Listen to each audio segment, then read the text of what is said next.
los politólogos llaman de candidatocracia, de partidos políticos, plataformas políticas que están supeditadas a la imagen de un candidato.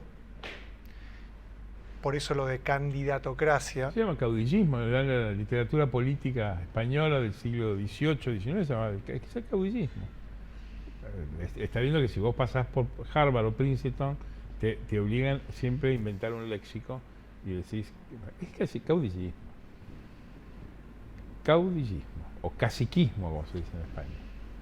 Importan más las personalidades individuales en una sociedad inorgánica y tribal que las estructuras formales políticas, que en la Argentina, como en otros países, han fracasado en la construcción de acuerdo con el modelo europeo y han tratado de ir acomodándolas a la legalidad de la democracia liberal de Occidente, pero que hay un desajuste entre el tribalismo del caciquismo, caudillismo y las estructuras formales que prevén las constituciones. Pero es cierto, la Argentina es un país caudillista.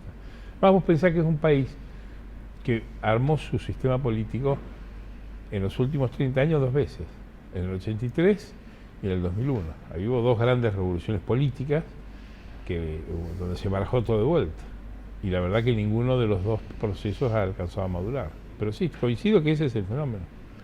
En un nuevo site de periodismo consciente, por decirlo de alguna forma, que lanzamos un grupo de periodistas, nos planteamos el voto por el afiche, el voto por el spot. Como que la imagen y el marketing político está muy centrado en la superficial del mensaje, la sonrisa, la apariencia. Bueno, pues eso es el marketing. Y el marketing es un intento de torcer los procesos políticos de fondo que el marketing no modifica. Y vos tuviste una elección hace 2 semanas en la capital federal donde todos los factores a los que se le atribuía que creaban clima, ninguno funcionó. No funcionó ni el marketing, ni funcionó el aparato, ni funcionó la encuesta. Fracasaron las encuestas. En las mesas de elección no había fiscales del autor, había solo fiscales de Macri, había alguno perdido en cada escuela. Y después la sensación, el clima que había de una victoria apabullante del macrismo en la capital tampoco se dio. O sea, la elección de la segunda vuelta de balotaje en la capital es un fracaso del marketing. Es un fracaso cataclísmico del marketing. Es el final del marketing. Por eso vos viste que después de esa elección todos están diciendo, vamos a cambiar la estrategia, vamos a cambiar los spots, cambiamos el discurso. ¿Por qué? Porque todos los que habían confiado en el marketing no afecta las mareas colectivas, que son procesos profundos, lentos y casi te diría inmodificables. La Argentina vota igual hace 20 años, vota exactamente lo mismo. Lo que van cambiando son los tipos que se van poniendo en el escenario a ver si la pegan o no la pegan. Pero no, está mal, es así, es lo que hay. No hay que dramatizarlo. Lo que pasa es que los del marketing se vuelven locos, porque si no los dejan de contratar. ¿Será que después de la crisis del 2001 los grandes partidos quedaron muy desprestigiados y después de eso lo que vimos fueron como frentes electorales, kirchnerismo, macrismo, masismo, en la Argentina hay un solo partido político que es la Unión Cívica Radical. El peronismo es un movimiento premoderno que precede a la constitución de la democracia liberal. Ellos le llaman un movimiento, pero es una forma caudillista, movimentista, de lista única, de dedo, de señalamiento de los candidatos desde arriba hacia abajo.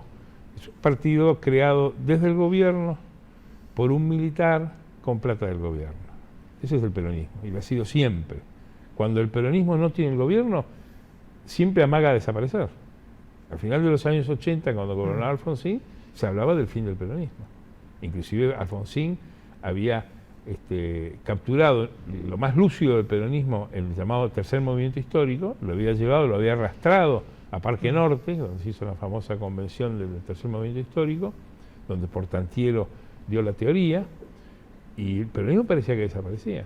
Y vos escuchabas, te puedo dar hasta los nombres, Julio Bárbaro, que ya hablaba entonces, Feynman, eran todos pontífices del final del peronismo. Estoy hablando 1985, 87, y era que el peronismo no tenía poder. Cuando empezó a tener poder, vuelve a rehacerse y rehace toda su estructura. Y el partido más parecido, o que más se recorta de acuerdo con la democracia liberal de Occidente, es el Partido Radical, que tiene internas, hace una convención y un tipo de un pequeño pueblo de Chubut habla y es escuchado con la misma veneración con la que se escucha a De la Rúa, Alfonsín o Nosiglia, o sea, a los grandes poronga y lo escuchan con tiempo y se vota, y si la votación sale, se acata y la gente no se enoja y no se va del partido.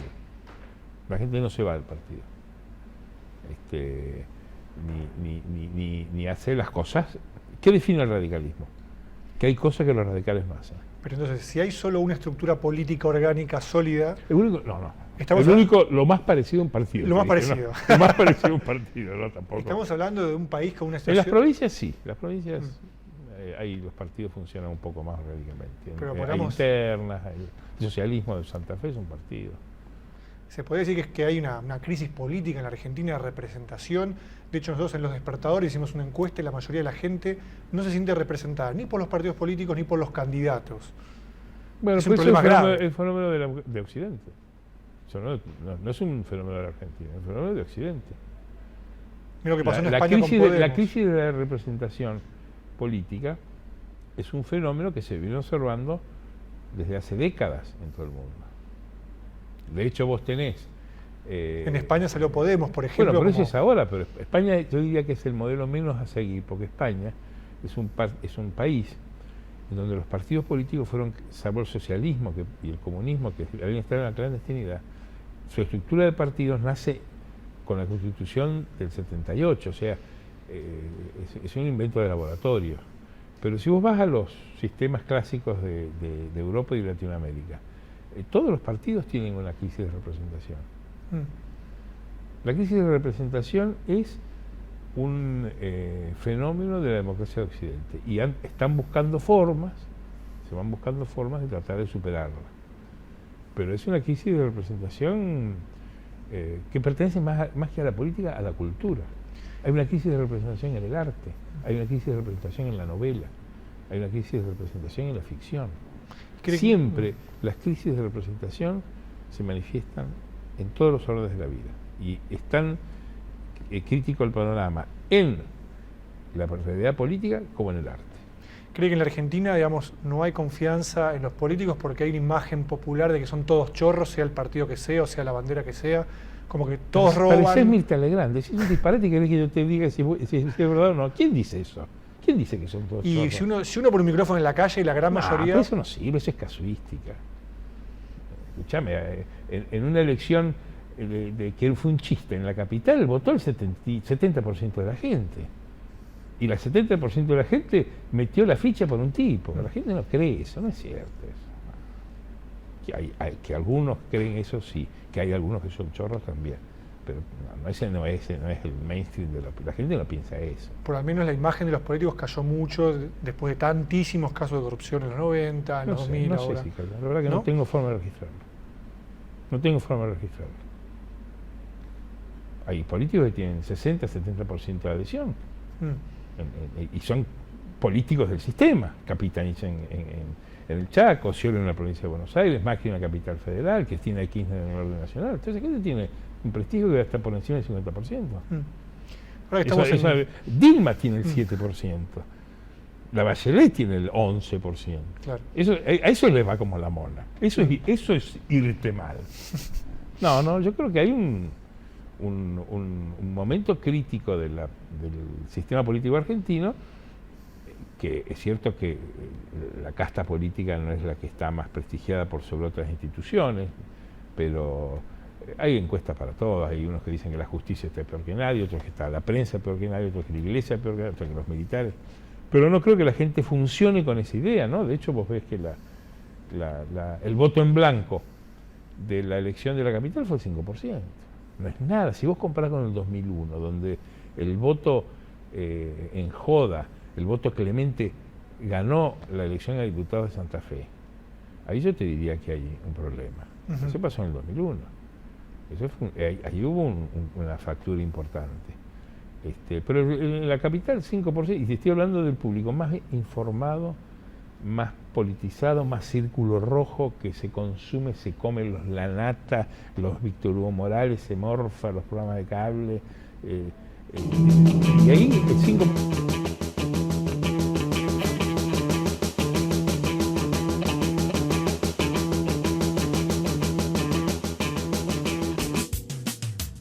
¿Sabías que en la legislatura podés visitar el vestidor de Evita, tal cual lo usaba? Legislatura de la Ciudad Autónoma de Buenos Aires. Monumento Histórico Nacional. Tu voz en la ciudad.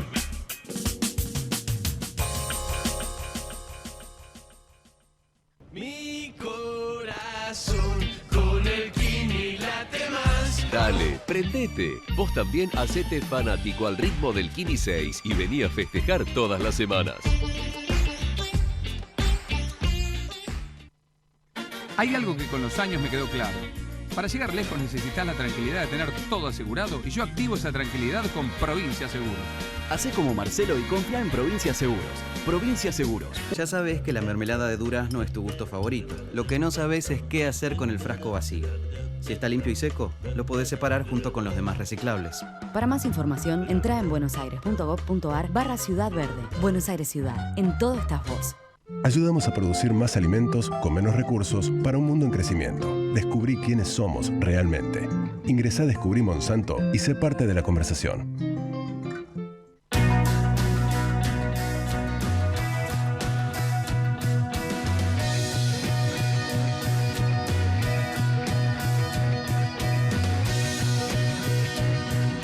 Es bueno tenerte. Silfa. Laboratorios farmacéuticos, auténticamente argentinos. Al cumplir 18 años, miles de jóvenes sin familia pueden quedarse en la calle. Sumate a Doncel y ayudarlos a tener un futuro, porque crecer no tiene que ser una amenaza.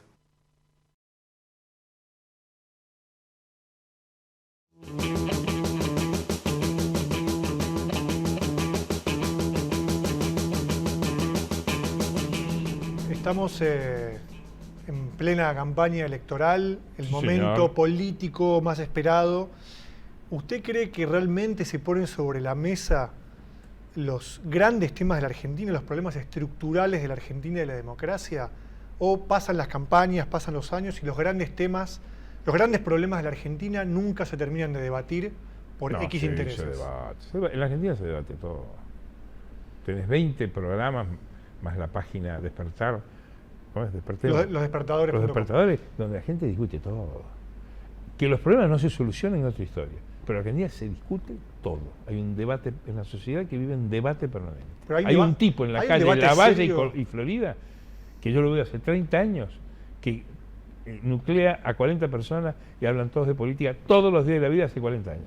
Pero hay Florida y Lavalle. Un debate serio, por ejemplo, de la pobreza o de la falta de viviendas o la falta de cloacas. No? Pero ¿dónde? Escuchame, el debate de la pobreza interviene el gobierno, la iglesia, la FAO, la CEPAL. Pero es un debate para quedar bien y quedar como que somos pero eso es sensibles hacia los pobres o realmente... Los problemas se debaten, se discute todo. Tenés un debate donde ¿Pero de qué nadie manera? se queda callado. Ahora, otra cosa es que yo entiendo el sentido de tu pregunta. ¿Esos problemas se resuelven? Bueno, muchos no, la mayoría no, porque los gobiernos no son eficaces, porque los gobiernos son débiles, porque consideran a veces que pagar un costo político es lo peor que les puede ocurrir y pueden temer por su estabilidad. Acá se privilegia mucho más la gobernabilidad que el interés público. Y la gobernabilidad es parte de interés público porque los gobiernos tienen que tener cierta estabilidad para gobernar, pero también están defendiendo un interés particular. Y el interés público, no sé, la Argentina declaró un default en el año 2000-2001 y han pasado 15 años y el país sigue fuera del mercado de crédito. Y la Argentina no tiene crédito, ni interno ni externo, porque está fuera del mercado. Ahora vos me dirás, se hizo bien, mal, no se hizo, no se ha hecho. Nadie lo ha asumido como un problema. Se ha ido buscando la forma de convivir, de subsistir. Ahora, es grave solucionarlo, es muy grave. Es difícil, es muy difícil resolverlo, como la vivienda, la seguridad, la educación, la justicia, la economía. Son problemas muy difíciles. Pues si tomemos el año 83 como el año cero, digamos, ¿no? Como una refundación del Estado argentino en el año 83. Relativamente. Ya han pasado más de 30 años y hay un montón de problemas estructurales que todavía, si bien se ha avanzado en muchas líneas, obviamente no es la misma situación. No, se ha empeorado.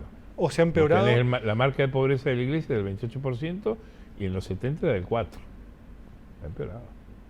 Pero ahí está también... peor. Los índices de desigualdad son peores. Pero es porque nadie lo resolvió y no se le encontró una fórmula a un problema que es mundial. Porque el capitalismo contemporáneo distribuye peor y hay más pobres en todo el mundo. Así como hay más gente que come. Porque con las burbujas financieras, más los transgénicos de la alimentación, más la apertura de los mercados y la fluidez de los negocios, había millones de personas que no comían en la India, en China, en Latinoamérica y ahora comen. Pero si vos vas a los índices de desigualdad y de pobreza, han empeorado. Pero que este capitalismo distribuye peor, lo demuestra Piketty en su libro. Claro, es decir, pero el capitalismo distribuye peor. Las herramientas del mercado no logran superar en crecimiento a la plata heredada. O sea, el que heredó plata tiene más ventaja que el que trabaja. Claro. Esa es la fórmula de Piketty. Siempre le va a ir mejor al que la tiene de arriba que al que trabaja. O sea, el sueño del capitalismo competitivo, de que la igualdad de oportunidades iba a permitir, eso no se ha logrado. Es una utopía todavía. Claro. Ahora, en la Argentina tenemos un problema grave, digamos que hemos nacido en un país con una gran riqueza natural, mucho suelo muy cultivable. Siempre se habla de los que se producen alimento para 400 millones de personas y sin embargo hay gente con hambre en el norte, en la provincia de Buenos Aires. Es un problema grave que tampoco se pudo resolver y ahora gran parte de la producción, que es la soja, más de la mitad del país está cultivado con soja, es para alimentar a unos chanchos del otro lado del mundo, cuando hay gente que no tiene las proteínas. No hable así de los chinos, o los chanchos. Pero es la realidad, la mayor parte de las exportaciones de soja terminan para alimentar. ¿Por qué se comen los chanchos? Se los comen los chinos, la bueno, gente. Sí, pero además se lo cobramos. Y lo pagan bastante bien. Pero el problema del modelo, me refiero, es si en Argentina hay hambre, hay gente que no tiene la cantidad de proteína suficiente y sin embargo... la Argentina tiene pobreza, pero yo te regalo ser pobre en Brasil o en Chile, o en Perú, o en México. Es peor. Es un problema estructural de la sociedad contemporánea. Es decir, la utopía de la modernidad es lograr la igualdad y la distribución justa de los recursos. No se ha logrado. En Argentina no se ha logrado. Como hay mucha riqueza, mucho alimento y mucha renta, se ha podido paliar de buena manera, pero es cierto que hay. Pero tampoco es que estamos en el hoyo del mundo, no estamos en el hoyo del mundo. Es una situación a resolver que es comprensible que ocurra en un país cuyo sistema político no funciona, no ha funcionado y se refunda cada 20 años, cada 10 años en la Argentina, por lo menos, se cambia la moneda, los ricos pasan a ser pobres, los pobres pasan a ser ricos, cae el sistema político, empieza todo de nuevo. Se empieza a pagar al contado, se distribuyen papelitos, después se recuperan, el país exporta 100.000 millones de dólares a Miami y a Punta del Este, la renta de la Argentina lo que produce son dólares y salen del país. Ese es el problema de la Argentina, ese problema no lo han resuelto. Ahora, es difícil resolverlo en un sistema que se crea cada 10 años, que hace crisis, que estalla. Ahora, las causas son profundas, hay que hacer una tesis doctoral, porque si vos le preguntás a cada uno, tiene su solución y cuando le toca aplicarla no funciona. Habló de crisis, ¿no? De situaciones económicas que hacen explotar todo. Claro. Nosotros en los situaciones políticas, no económicas. Políticas. Bueno, la economía depende de la política. Pero hoy parece como que la Argentina o en muchos países de la región, tener el poder es decir qué se hace con la plata, básicamente. Siempre ha sido así. Desde la guerra del Troya, que fue por el trigo de... El que ocupa el gobierno decide qué se hace con la plata y todo se centra en eso, básicamente, quien tiene la caja, como se dice ahora, ¿no? Pero me interesa saber su opinión acerca de gran parte del crecimiento argentino entre el 2002 y 2007 fue por el boom de la soja. No, perdón. El crecimiento hay que verlo en función de la caída, de lo que la economía argentina había caído. Ahí vos tenés marcas extraordinarias. Si vos descontás la caída, la Argentina era los países del mundo que tuvieron default y crisis de su economía, que menos creció después de la caída. Tampoco se creció tanto. Se ha crecido, pero no pensá en lo que se había caído también. Claro. El pozo del que salíamos. Digo, usted Tampoco sabe... es tanto. Tampoco es tanto. Pero es algo, digamos. Pero hay quien dice que esto se pudo aprovechar de otra manera, con dólar barato y precios buenos, la fórmula más eficiente hubiera sido otra. Pero ¿qué pasaría si, por ejemplo, se derrumba el precio de la soja en Chicago o los chinos dejan de comprar la soja para los chanchos? Digamos, ¿la economía argentina corre peligro realmente o no? No sé. Yo como me lo decís, te diría que sí, pero yo no soy economista. Ojalá que no pase. Usted está al mando de uno de los principales diarios económicos financieros de Argentina. Sí, pero soy periodista de política. Yo hablo de política, no de economía. Yo soy víctima de la economía. Yo soy víctima. Yo como lo planteé, sí, pero no creo que ocurra. Los precios de los commodities nadie vaticina que van a caer cataclísmicamente. De hecho, el mundo se ha ido acomodando desde el 2008 a un enfriamiento de las compras en el mundo, la crisis de China, y sin embargo China sigue comprando y China crece menos, y hay un turmoil internacional en materia económica. El mundo compra menos, Europa no le puede vender a China, nos manda las cosas acá, se arman los líos con la Unión Europea y el Mercosur para abrir barreras, las economías resisten. Es decir, la crisis ha hecho que los sistemas de economía autárquica, como era originariamente el sistema Dualdo-Kirchnerista, porque el sistema lo inventó Dualde, las retenciones las puso Dualde, los subsidios los puso Dualde, Aníbal Fernández lo puso Dualde y aquí no lo puso Dualde.